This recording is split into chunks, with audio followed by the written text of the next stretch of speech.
All right, Anthony Thomson, thank you for coming here at West TV. Founder of Metrobank, the first high street bank in the UK for over 100 years. So let's start with, how did you come about the crazy idea to set up a bank? Back in 2007, it did seem like a very crazy idea. I'd seen a bank in America back in 2000 called Commerce Bank. And Commerce was really unusual in as much as it was loved by its customers, had the highest customer satisfaction scores of any bank in America and among the highest of any business in America, and also was producing 25% return on capital for its shareholders. So this was a bank loved by its customers, loved by its shareholders. And I thought, why isn't there a bank in the UK like this? And it took me a few years, but in the beginning of 2007 I started to work on the model that became Metrobank. All right, so the model, this customer-centric approach, let's say, was what you decided to build Metrobank upon. But what were the main challenges, or the main challenges you faced when starting it up? You mentioned, in your talk, you mentioned regulation. Andrew Bailey was here two days ago. So what are the challenges that you face? I have a great deal of admiration for Andrew Bailey, but I should say that the Financial Services Authority, our regulator, was the first real challenge. There hadn't been a new bank for over 100 years. There had been banks that were subsidiaries of other banks, but we were the first time they actually had to look at an application from absolute scratch. So regulation was a challenge. The second challenge is around IT and infrastructure. Building out the infrastructure platform for a bank is very, very difficult, time consuming and very expensive. We managed to create one that was almost a per customer per month rental model. So that worked very well for us. There were issues around physical locations. Metrobank is very physical based. We know that 9 out of 10 people who open accounts open them in a physical location. So we need branches, or stores as we call them. So could we find ones that fitted our economic model? Raising capital was incredibly difficult.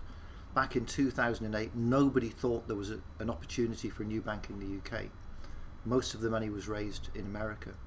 And the final challenge was, could we persuade people to switch? Could we persuade people like you to move from your existing bank to a brand new startup?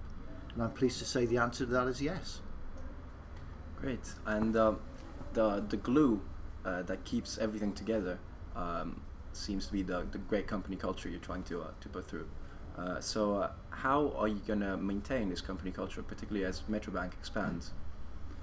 Well, the first thing is to be really clear what the culture is about. And for us, the culture is about putting the customer at the centre of everything that we do. And you can't do that by motivating your people through sales targets. They have to be motivated through customer satisfaction targets, and that's what we set for our colleagues. I beg your pardon. We measure that religiously every day to ensure that they're delivering the culture that we want. We're very, very careful in the way that we recruit. We interviewed 3,500 people for the first 60 customer-facing roles to find people who really wanted to give great service. You can't teach people to give great service. You can teach them the banking skills that they need. So we talk about recruiting for attitude, people who want to give great service, and then training for skills. And it is interesting that now we have 600-700 people in the bank. Some of them are even more passionate about the service and the delivery than I am.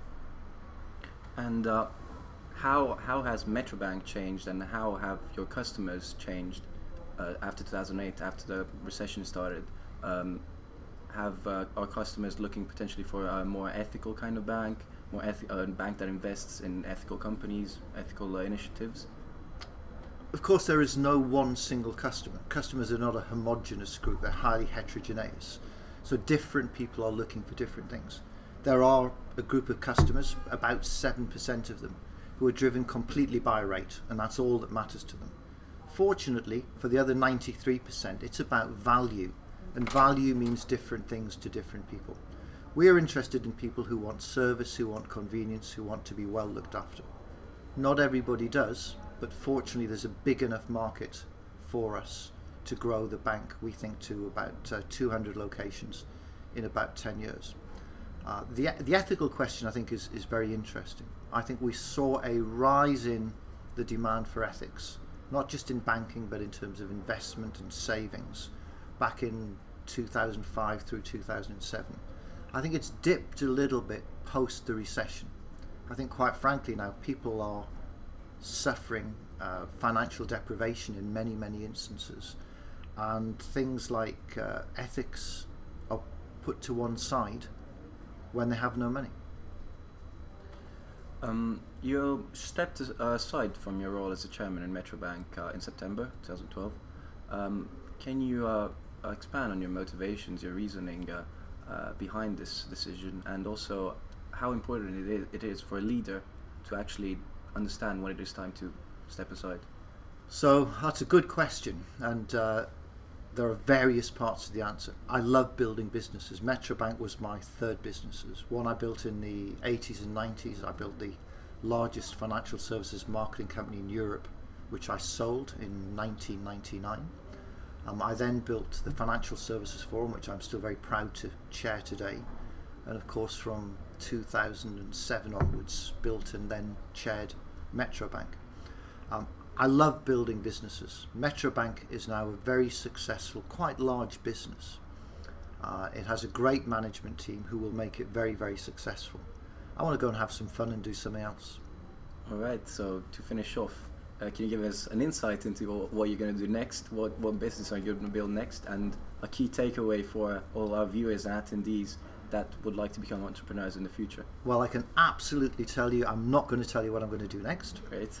A takeaway for anyone who's watching this, for me, the thing that I'm most passionate about and I care most about is that profit is a byproduct of doing something well for the customers.